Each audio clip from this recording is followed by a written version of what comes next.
अस्सलाम वालेकुम स्टूडेंट्स। बिस्मिल्लाहिर्रहमानिर्रहीम। रब्बी शरह ली सदरी व यस्सिर ली अमरी वहलुल उक़दतम मिन लिसानी यफ़क़हू क़ौली। रब्बी ज़िदनी इल्मा, रब्बी ज़िदनी इल्मा, रब्बी ज़िदनी इल्मा। आमीन। स्टूडेंट्स, आज हम चैप्टर नंबर 3 स्टार्ट करने जा रहे हैं, periodic table and their periodicity. सबसे पहले हम बात करेंगे जी पीरियोडिक टेबल के बारे में। स्टूडेंट्स, पीरियोडिक टेबल को समझने के लिए हम कुछ चीज़ें देखेंगे, जिसमें आपके पास है कि सबसे पहले डुबर्नियर्स ट्रायड। डुबर्नियर्स ट्रायड ने डुबर्नियर्स ट्रायड क्या है? वो कहते हैं जी he was a German chemist. Basically Dobereiner ये जर्मन केमिस्ट था जिसने आपके पास ट्रायड्स थ्योरी दी थी। ट्रायड थ्योरी क्या है? ट्रायड थ्योरी ये है, इसने ये कहा था कि अगर हमारे पास तीन जो एलिमेंट्स मौजूद हैं, हर तीन एलिमेंट्स के अंदर उनका उसने ट्रायड बनाया। जैसे पेयर होता है 2 का, वैसे 3 का ट्रायड होता है।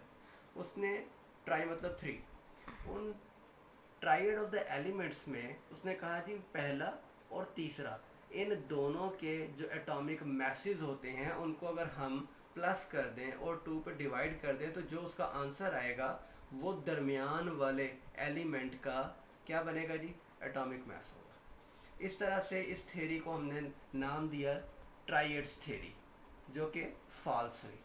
उसके बाद हमारे पास इस तरह से पीरियोडिक टेबल को बनाने की कोशिश की गई, जो कि ये फॉल्स हो गया। उसके बाद हमारे पास आया जी दूसरे नंबर पर न्यूलैंड ऑक्टेव्स। अब ये ब्रिटिश केमिस्ट था, इसने लॉ ऑफ ऑक्टेव दिया था। लॉ ऑफ ऑक्टेव क्या है? लॉ ऑफ ऑक्टेव ये हैं, उसने ये कहा था कि आपके पास जो एटॉमिक मैसेज के ही थ्रू, एटॉमिक मैसेज के ही इसने तरीके से एलिमेंट्स को एक अरेंज करने की कोशिश की थी। इसने कहा कि जनाब आपके पास फर्स्ट 8 एलिमेंट्स की जो करेक्टरिस्टिक्स होती हैं, नाइन्थ वाले की नेक्स्ट कोई करेक्टरिस्टिक नहीं स्टार्ट होती, बल्कि नाइन्थ की सेम होगी एज 1, जो फर्स्ट आपके पास एलिमेंट है उससे।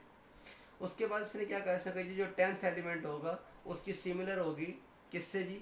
जो आपके पास सेकंड वन एलिमेंट था। इसी तरह से 11th का थर्ड वन के साथ, 12th का फोर्थ वन के साथ, इस तरह रिपीट होती चली जाएगी।